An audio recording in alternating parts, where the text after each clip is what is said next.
मैं कोलकाता केस में एक ट्रेनी डॉक्टर हूँ और आज मैं आपको अपनी पूरी जीवन कथा बता रही हूँ। मैं अपने माता पिता की इकलौती लाडली बेटी हूँ, जिसका सपना था कि बड़ी डॉक्टर बनकर अपने माता पिता का नाम रोशन करना और उनके सपनों को पूरा करना।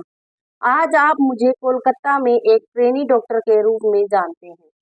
कुछ लोग मुझे मयूरी कहते हैं तो कुछ निर्जा या दामिनी। आज देश भर में मेरा नाम हर घर में लिया जा रहा है, लेकिन मेरा असली नाम डॉक्टर मोमिता है। और आप सभी ने मुझ पर जो प्यार और मेरे परिवार को जो सहारा दिया है, उसे देखकर मुझे बहुत अच्छा महसूस हो रहा है। और इसीलिए मैं आप तक पहुंचने की कोशिश कर रही हूँ। मैं पश्चिम बंगाल में रहने वाली एक लड़की हूँ। मेरा जन्म 1993 में हुआ था। घर में इकलौती होने के कारण मैं अपने माता पिता की बहुत लाडली थी। बचपन से ही मैंने अपने माता पिता को मेहनत करते हुए देखा। मुझे याद है एक बार जब मैंने डॉक्टर बनने की इच्छा अपने माता पिता से जाहिर की, तो हम एक मध्यवर्गीय परिवार होने के बावजूद मेरे पिता को मेरी यह इच्छा सुनकर बहुत खुशी हुई। उन्होंने मुझसे कहा कि तुम बहुत पढ़ लिख कर बड़े डॉक्टर बनो। मैं हूं ना, कहते हुए उन्होंने मेरे सर पर प्यार से हाथ फेरा। तब से मेरे माता पिता ने अपनी मेहनत की कमाई से मेरी शिक्षा के लिए पैसे बचाए। लोग अक्सर मेरे पिता से कहते थे कि गरीब होने के कारण वे अपनी बेटी को डॉक्टर नहीं बना पाएंगे। यह बातें मुझे बहुत चुभती थी, लेकिन मैंने अपनी पूरी मेहनत से पढ़ाई जारी रखी और सभी को गलत साबित कर दिया। आखिरकार मैंने अपनी मेहनत से सरकारी कॉलेज में प्रवेश प्राप्त किया। मैंने दिन रात नीट परीक्षा की तैयारी की, क्योंकि मुझे सरकारी कॉलेज में दाखिला लेना था, ताकि मेरी शिक्षा का खर्च कम हो सके। मैं बड़ी डॉक्टर बनकर अपने माता पिता को वे सारी सुविधाएं देना चाहती थी जो अमीर लोगों के घरों में होती है। मैं उनकी सेवा करना चाहती थी और उनका नाम रोशन करना चाहती थी, और मेरी वह इच्छा पूरी हुई। नीट परीक्षा में मुझे बहुत अच्छे अंक मिले और उसी के आधार पर मुझे कलकत्ता के आरजीकर मेडिकल कॉलेज में एमबीबीएस में प्रवेश मिला। मेरी सारी मेहनत सफल हो गई और मेरे माता पिता बहुत खुश हुए। धीरे धीरे मैंने अपनी पढ़ाई पूरी की, लेकिन मुझे और बड़ा डॉक्टर बनना था। लोगों की बेहतर सेवा करनी थी, इसीलिए मैंने पीएचडी करने का निर्णय लिया और उसी कॉलेज में पीएचडी की पढ़ाई शुरू की। चेस्ट मेडिसिन के क्षेत्र में मैंने गहन अध्ययन किया और अपना पहला साल पूरा किया। मेरे माता-पिता और मैं बहुत खुश थे, क्योंकि अब मेरी पीएचडी पूरी होने के बाद मैं एक प्रतिष्ठित डॉक्टर बनने जा रही थी। मैं लोगों की सेवा करने वाली थी और पिताजी ने मेरी शिक्षा के लिए जो कर्ज लिया था, उसे भी मैं अब चुकाने वाली थी। मैं अब अपने माता-पिता को एक सुखद जीवन देना चाहती थी। हमने किन कठिन परिस्थितियों में जीवन व्यतीत किया था, इसे मैं कभी नहीं भूली।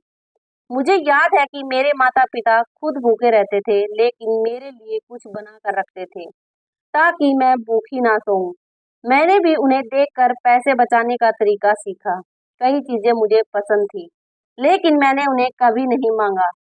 इसीलिए मेरे माता-पिता हमेशा कहते थे कि मैं बहुत समझदार हो गई और वे मुझे अपने बेटे की तरह मानते थे। अब पढ़ाई के साथ-साथ मैंने आजकल अस्पताल में ट्रेनी डॉक्टर के रूप में नौकरी भी शुरू कर दी थी। 2024 का साल शुरू हो गया था। मुझे गणपति और दुर्गा पूजा बहुत पसंद थी। अब तो मैं डॉक्टर भी बन गई थी। इसीलिए मैंने अपने माता-पिता से कहा था कि इस साल हम गणपति और दुर्गा पूजा धूमधाम से मनाएंगे। अब हमारे पास पैसे भी है। आपकी बेटी एक प्रतिष्ठित डॉक्टर बनने वाली है। मेरी यह बातें सुनकर मेरे माता-पिता बहुत खुश हुए। उन्होंने कहा कि इस साल हम जरूर दुर्गा पूजा मनाएंगे। अब तो मेरे माता-पिता मेरी शादी के बारे में भी सोचने लगे थे। तब मैंने पिताजी से साफ-साफ कहा कि मेरी शादी की चिंता आप मत करो। शादी के लिए इतने सारे पैसे कहाँ से लाएंगे? पिताजी, इसीलिए इसे आप मुझ पर छोड़ दो। अब मैं बड़ी डॉक्टर बनने वाली हूँ, मेरी चिंता मत करो। हमारे अच्छे दिन आने वाले हैं और फिर जब मुझे सही जीवन साथी मिलेगा, तभी मैं शादी करूंगी। मेरे माता-पिता की आंखों में हमेशा खुशी के आंसू आ जाते थे। जब भी मैं ऐसा बोलती थी, उन्हें खुश देखकर मेरा मन भी आनंद से भर जाता था। मैंने बचपन से ही अपनी माँ को हमेशा पैसे बचाते हुए देखा था, लेकिन मेरे लिए वह कभी भी खर्च करने से पीछे नहीं हटती थी। मेरी पसंद नापसंद उन्हें बखूबी पता होती थी। मुझे बड़ा करने के लिए उन्होंने बहुत त्याग किए थे, अपनी इच्छाओं को दबा दिया था। इसीलिए अब मेरी बारी थी उनके लिए कुछ करने की। इसीलिए मैंने अपने पहले वेतन से माँ के लिए सोने की चूड़ियाँ बनवाई। वे चूड़ियाँ देखकर माँ बहुत खुश हुई और उन्होंने खुशी से मुझे गले लगा लिया। सब कुछ ठीक चल रहा था। पिछले 6 महीने से मुझे नाइट शिफ्ट भी मिलने लगी थी।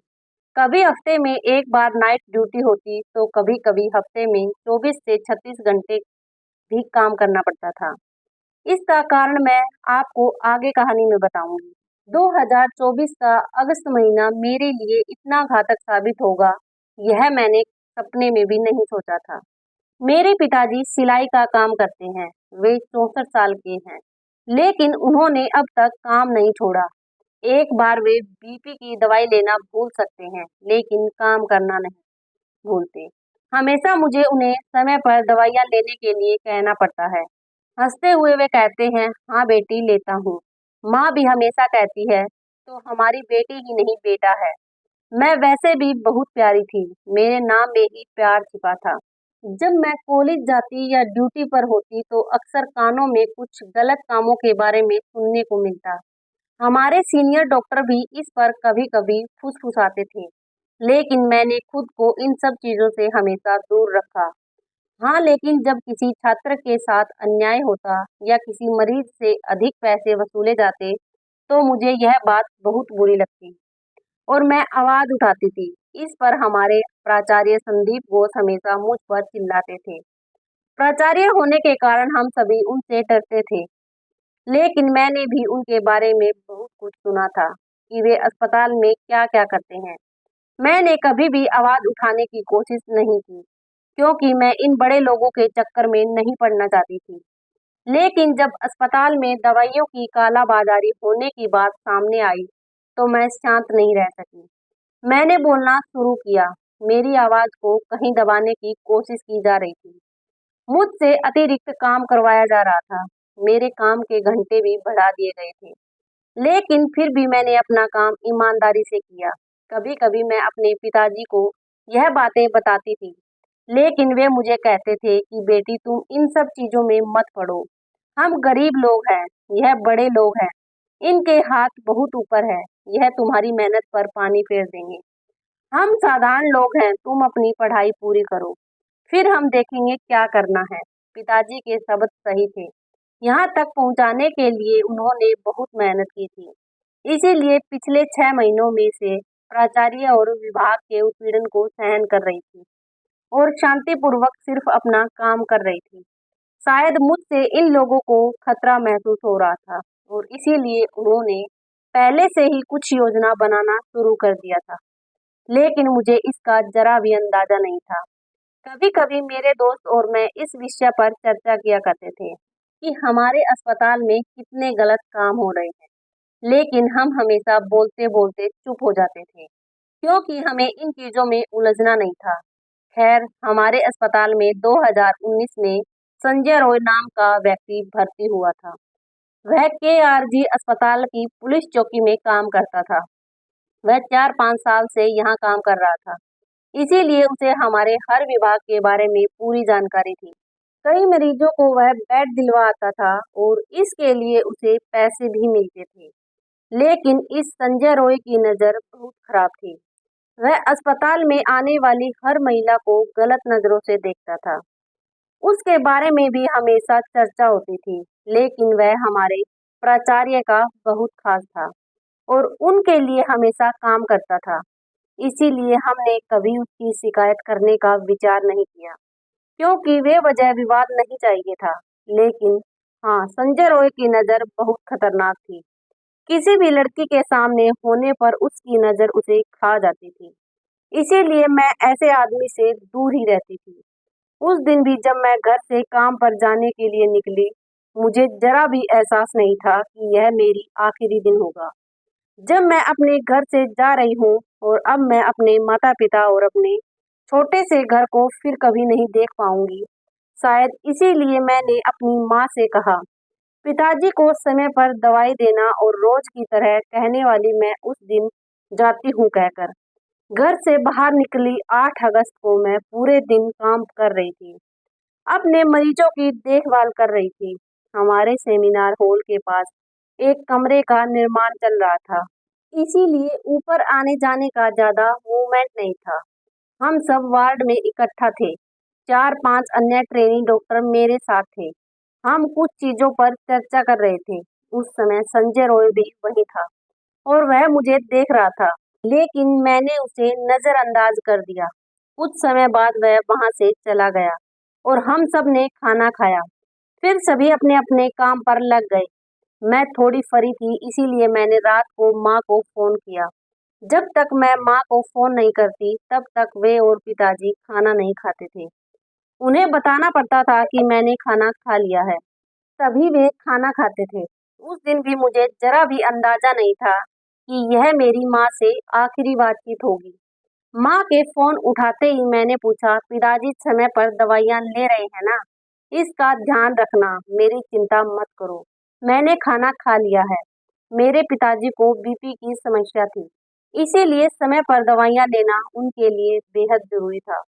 उनकी दवाइयाँ कभी नहीं छूटनी चाहिए, इसका पूरा ध्यान मैं रखती थी। मुझे याद है एक बार पिताजी की दवाइयाँ रात में खत्म हो गई थी। पिताजी ने सोचा एक दिन दवा ना लेने से क्या फर्क पड़ेगा, सुबह जाकर दवाइयाँ ले आऊंगा। लेकिन मैंने घड़ी में देखा तो रात के 11 बज रहे थे। मैंने वहीं सबका खाना रोक दिया और कहा, पिताजी की दवा आने तक कोई खाना नहीं खाएगा। और इतनी रात में मैंने उनके लिए दवा का इंतजाम किया। लेकिन अब अस्पताल में ज्यादा काम होने के कारण मुझे घर पर ध्यान देने का समय नहीं मिल रहा था। इसीलिए माँ को ही जबरदस्ती सब कुछ बताना पड़ता था। उन्हें याद दिलाना पड़ता था कि पिताजी की देखभाल करें। उस दिन भी सब कुछ बिना भूले बताया और माँ से बात करके मैंने पूरे फ्लोर पर जाकर मरीजों का चेकअप किया। इसके बाद आराम करने और अपने अगले अध्याय के लिए तीसरी मंजिल पर सेमिनार रूम में पहुंची। लेकिन मुझे नहीं पता था कि वहां जाना मना है। मुझे तो अब पता चला कि बगल में बिल्डिंग का काम चालू होने के कारण ऊपर किसी को जाने नहीं दिया जा रहा था। मैं तो वहां चली गई। दोपहर के 2-3 बजे तक मैंने अपनी पढ़ाई की। मैंने सोचा अब थोड़ा सा सो लेना चाहिए। 36 घंटे की ड्यूटी के बाद बहुत थकान महसूस हो रही थी। मरीजों की सेवा में लगे रहने के कारण खुद पर ध्यान देने का समय नहीं मिल रहा था। दूसरों को जीवन दान देने वाली मैं अपने जीवन की देखभाल के लिए समय नहीं निकाल पा रही थी। इसीलिए किताबें और डायरियां बंद करके सेमिनार हॉल में ही शांत होकर सो गई। इतनी गहरी नींद में थी कि सेमिनार हॉल में कौन आ रहा है, जा रहा है, इसका भी मुझे कोई ध्यान नहीं था। फिर क्या, सुबह के समय संजय रॉय शराब पीकर सेमिनार हॉल में आया। सेमिनार हॉल में कोई आया इसका भी मुझे पता नहीं चला, क्योंकि मैं गहरी नींद में थी। उसके आते ही उसकी नजर मुझ पर पड़ी और उसके अंदर का राक्षस जाग गया। वह मेरे पास आया और उसने मेरे शरीर को छुआ। नींद में होने के कारण मुझे ज्यादा समझ में नहीं आया, लेकिन जब शरीर पर हाथ फेरने लगा तब मैं जाग गई। सामने संजय रॉय जैसे दुष्ट व्यक्ति को देखकर मैं बहुत डर गई। नींद में होने के कारण खुद को संभालने में मुझे समय लगा। मैंने खुद को बचाने की बहुत कोशिश की, लेकिन उसने बहुत ज्यादा शराब पी रखी थी। उसके मुंह से बदबू आ रही थी। यह समझ में आ गया था वो मेरी कोई बात सुनने की हालत में नहीं था। मैं उससे मिन्नतें कर रही थी, मुझे छोड़ दो कह रही थी, लेकिन उसे मुझ पर जरा भी तरस नहीं आ रहा था। आखिरकार मैंने जोर जोर से चिल्लाना शुरू कर दिया। तब वह थोड़ा डर गया और जल्दबाजी में उसने मेरे मुंह पर हाथ रख दिया ताकि मेरी आवाज ना निकल सके। मैं उससे लड़ रही थी, मन ही मन प्रार्थना कर रही थी कि कोई मेरी आवाज सुन ले। लेकिन उस रात मेरी आवाज किसी ने नहीं सुनी, क्योंकि उस रात ऊपर वाले फ्लोर पर किसी को आने की इजाजत ही नहीं थी। जैसा कि अब पता चला है, इसका मतलब है कि मेरे खिलाफ सारा षड्यंत्र पहले से ही रचा गया था। मैं उस दरिंदे को अपने से दूर धकेलने की कोशिश कर रही थी, लेकिन पता नहीं उसमें इतनी ताकत कहाँ से आई थी। जितना भी मैं कोशिश कर रही थी, वो मुझसे दूर नहीं हो रहा था। मैं खुद को उसे बचा नहीं पा रही थी। लड़ते-लड़ते मैं हार गई और फिर उसने मुझे नोचना शुरू किया, मुझे मारना शुरू किया। अब मैं पूरी तरह से ठंडी पड़ गई थी। कौन-कौन मेरा शोषण कर रहा था, यह समझ ही नहीं आया। मेरी दर्द से चीखें निकल रही थी। मैं इतनी जोर से चीख रही थी कि मेरी चीखें पूरे हॉस्पिटल में गूंज रही थी। लेकिन न जाने क्यों मेरी आवाज किसी को सुनाई नहीं दी। चिल्लाते-चिल्लाते मेरा शरीर बिल्कुल ठंडा पड़ गया और फिर मेरे स्त्री सम्मान और मेरे सपनों की हत्या कर दी गई। वह भी बहुत ही निर्ममता से। आखिरकार मेरी जान चली गई, लेकिन मेरे शरीर पर शोषण की निशानियां रह गई। मेरा चश्मा टूट गया, उसकी किरणें मेरे खून से सने हुए आंखों में घुस गई थी। मेरे फटे हुए होठ मेरी आवाज दबाने के लिए उसने मेरा गला दबाया था। खुद को बचाने की कोशिश में मेरे खून से सने हुए नाखून, मेरे शरीर पर किए गए अनगिनत वार, जांग की हड्डी टूटने तक मेरी फैली हुई मेरी टांगें और घायल हुए मेरे जन्नाग, इतना सब कुछ सहने के बाद भी मैंने उन पुरुषों की क्रूरता का मुकाबला किया था। लेकिन काश उन पुरुषों में थोड़ी सी भी संवेदनशीलता होती, तो मेरी आखिरी सांस तक मैं जिंदा रह पाती। मेरे शरीर पर वार करते समय उन्होंने सोचा होता, मुझे मारते समय उन्हें खुद को भी दर्द महसूस हुआ होता। वो दरिंदे की तरह आकर मुझे बर्बाद कर गए। दोस्तों, उस दिन मेरे अंदर के स्त्रीत्व का बलात्कार हुआ और आखिरकार ट्रेनी डॉक्टर मोमिता ने दुनिया से अलविदा कह दिया। मरते समय मेरी आंखों के सामने सिर्फ मेरे माता पिता का चेहरा था। अब उनका क्या होगा, यही सवाल मेरे दिल में बार बार आ रहा था। हर दिन दूसरों की जान बचाने वाली मैं, मेरी जान बचाने के लिए वहां कोई नहीं था। मरते वक्त भी मुझे यही डर सता रहा था कि मेरे माता पिता इतने बड़े दुख को कैसे सहेंगे। उस दरिंदे ने मेरा शोषण किया, मुझे जिंदा रहते हुए मार डाला, मेरी हत्या कर दी और फिर मेरे अंध-नंगे शरीर पर अधूरा कपड़ा डालकर ऐसे चला गया जैसे उसने कुछ किया ही नहीं। मेरी आत्मा तड़पती रही, मेरे सपने अधूरे रह गए। हर दिन 10 से 12 घंटे की मेहनत से मैं यहाँ तक पहुंची थी। हमारे सपने एक ही रात में टूट गए। मेरे लिए पूरा दिन सिर्फ एक ही काम था, मुझे किताबों के अलावा कुछ भी नहीं पता था। मुझे एमडी में गोल्ड मेडल चाहिए था, तोप का डॉक्टर बनना था। मैंने अपनी डायरी में भी यही लिखा था, क्योंकि मेरे माता-पिता ने बड़ी मेहनत से मुझे पढ़ाया था और एक रात में ही उनकी मेहनत और मेरी पढ़ाई सब कुछ जलकर राख हो गई थी। असल में अगले दिन से क्या हुआ, कैसे अपराधी पकड़े गए, यह सब आपको पता ही है।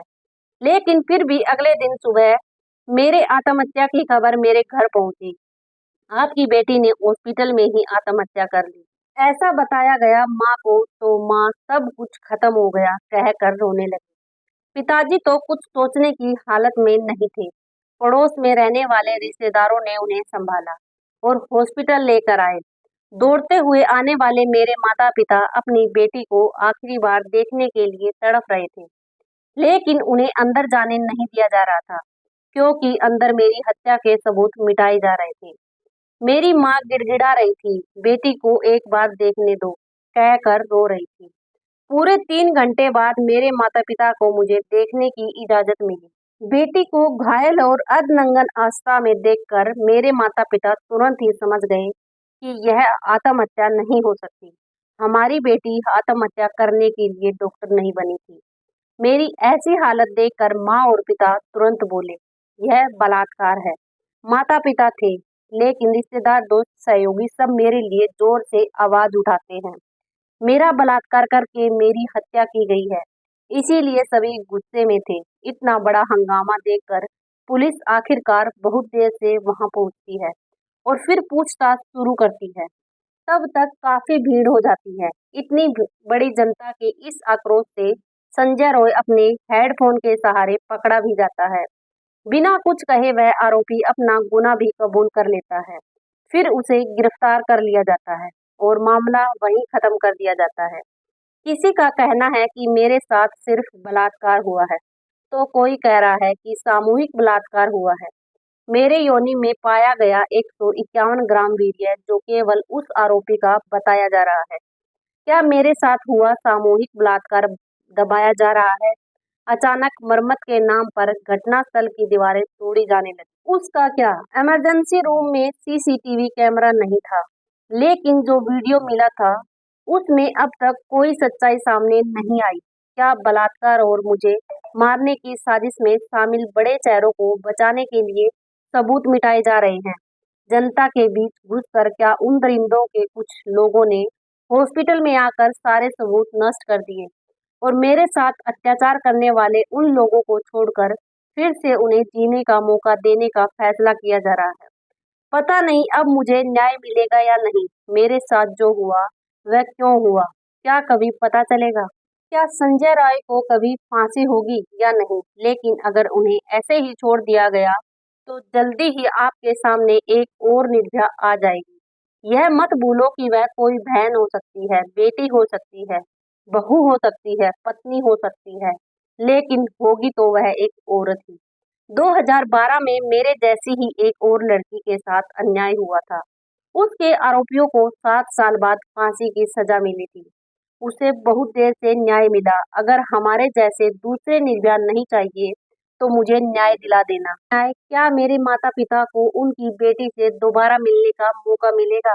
मैंने एक डॉक्टर बनकर सभी की सेवा करने का फैसला किया था, सबको एक देवता के रूप में बचाने का निर्णय लिया था, लेकिन खुद को बचाने में मैं असफल रही।